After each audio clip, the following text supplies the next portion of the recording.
What is the fruit of a soul tie? Number one, you will have uncontrollable thoughts or behaviors. And y'all know what this looks like. You block them, you unblock them. You say, I'm sick of him, I don't want to talk to him ever again.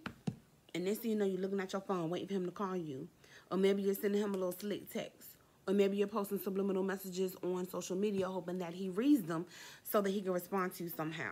But you hate all of that. You actually don't want him. You don't want to talk to him. You don't want to miss him even, but you cannot help it. These uncontrollable thoughts or behaviors, your mind is always on him, and you seem like you cannot get him off of your mind. Let's say you guys go to the same church. You try to go in church and focus on the message, but you keep looking over at him. You keep fantasizing about him. You're trying to pay attention to the word, but your mind keeps going towards, is he looking at me? Did he see me today? What is he over there doing? Who is he talking to? No, I heard from the Lord that he is my husband, so he should be talking to no other woman up in here. This is the fruits that you have a soul tie. Now, I'm not going to do a full teaching into what soul ties are or how they come about. I want you to go to my YouTube page and watch a video that I did called Soul Ties, What They Are and How to Break Them.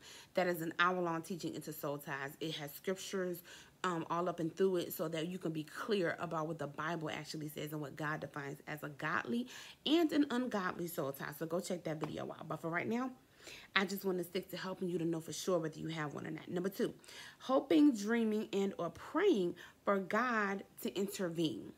Now, I explained that when your will is attached to somebody in the soul tie, that is what it will look like. You're still hoping, dreaming, or praying about that person. You cannot seem to let it go. You cannot seem to... Now, let me explain this. There's a difference between just having a crush on somebody or having an ungodly soul tie with them. Having a crush, you might see them, you might have a thoughts. You might think about them, they might run across your mind. But an ungodly soul tie is when it is happening very frequently. And you are dreaming about them all the time. You are fantasizing about them all the time. Your soul literally is attached to them. That is different than just noticing that somebody's cute and hoping that he asks you for your phone number. That is not the same, okay? Next, having unstable and or low emotions concerning them. If your emotions are up and down, up and down, up and down concerning that person, one day you're like, I'm glad he out my life, or I don't really like him anyway. And then the next day you're like, oh my God, I miss him so much. He was my best friend. What am I going to do? Is God going to send me anybody else? I'm tired of being alone. Or having very low emotions. Let's just say you guys are not together. You know he's not the one for you, but you are bitter. You are resentful. You have a little bit of hatred going on in the inside of you. Those emotions also are revealing and telling that you have a soul tie that you need to get free from. And also, you need to do some healing if the emotions are that strong. Okay? You guys know some people that have been out of a relationship for years, but they will retell the story as if it happened yesterday. You can't even tell it happened 20 years ago. They remember every single detail, and every single emotion is all over their face and coming out of their mouth. It's in their undertone because they are still bound in a soul tie to that person. Got to get free. Got to get free. Next, and I talked about this yesterday, when your imagination is tied to that person, you may even find yourself masturbating to your memory of that person or to just something that you're imagining taking place with that person. Fantasizing in an ungodly manner about that person. That means you're bound to them and you need to let them go.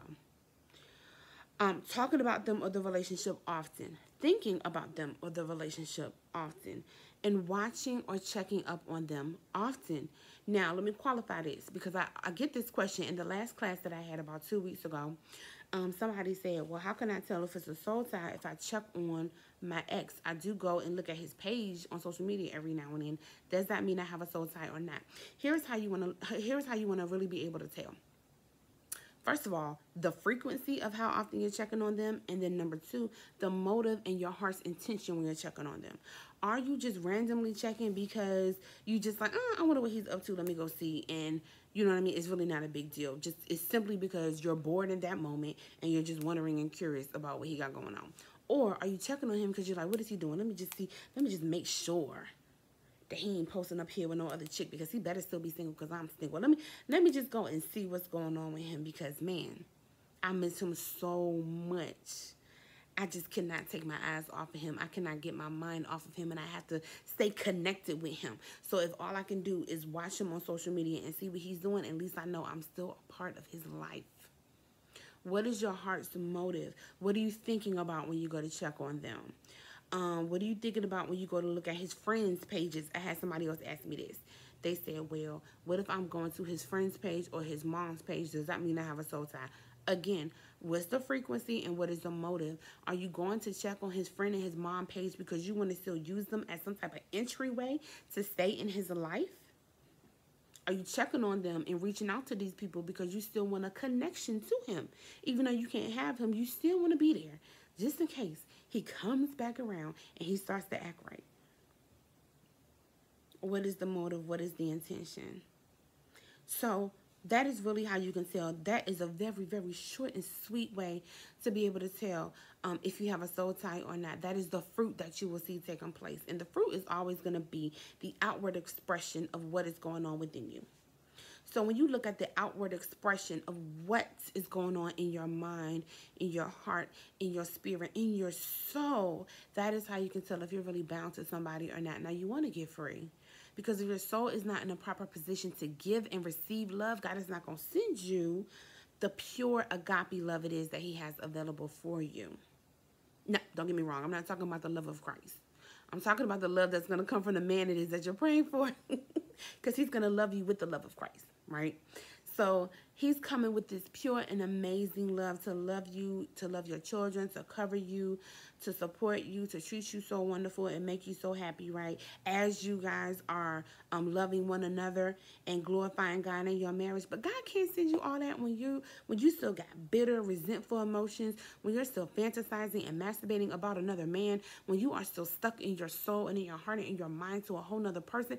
And y'all know, y'all have dated men before that were not over their girlfriend. Let's just turn this table around. Would you want a man who's still bound to another woman? You would not. Would you want a man who's still masturbating to another woman? Would you want a man who's still checking up on another woman? Who's still keeping in touch with that woman's dad, mother, brother? Would you want a man who is still wrapped up in the spirit and in his heart and in his soul to another woman? You wouldn't want that. And so I believe that God is a just God, and he's not going to subject his son to being with you when you are still tied up and attached to a whole nother man. And likewise, God is not going to send you a man that still has a soul tie to another woman, okay? So it's important that you get this. It's important that you get this and that you make a decision to break free from the soul tie. Don't just listen to me teach about a soul tie series and then nonchalantly walk away and say, okay, well, I think I may have one, but it's okay. I'm going to get over it sooner or later. Because if you could have gotten over it by now, you would have. Also, I really want to be here for those of you who have a crush that has gone too far. Because every soul tie isn't because it's an ex and it's not because you had sex with that person. Some soul ties are simply because you have a crush that has gone too far. And there's a biblical example of that in Genesis 34, 1 through 3. You have a crush that's gone too far and you're starting to obsess over that person. You cannot focus on the things of God. You cannot focus on the works of God. You can't even focus on yourself right now because you're so focused on him. And I really want to help you. I want to be here for you, and I want to help you to get free. And nobody can help you get free better than me because I am called and chosen to help you get free, okay? So I hope to see you on October 3rd in the Soul Tie Breaking class. I was live a few minutes ago and I showed them a couple things they were going to get, but a couple things, bonuses that you do get How to Heal a Broken Heart, which is my first book. I've written 7 books. This is my very first book. You do get this book to download when you sign up for the Soul Tie Breaking class. You also get a musical scripture reading where you can listen to the word of God about soul ties over some music. Let it play in your background. Let it play in your atmosphere. Let it saturate your atmosphere. Let it really prepare your heart and your soul and your mind for freedom that we're going to experience together in this Soul Tie Breaking class. So I want you to go sign up, take advantage of those resources, and yeah, get free, girl. It's freedom time. Thanks for watching.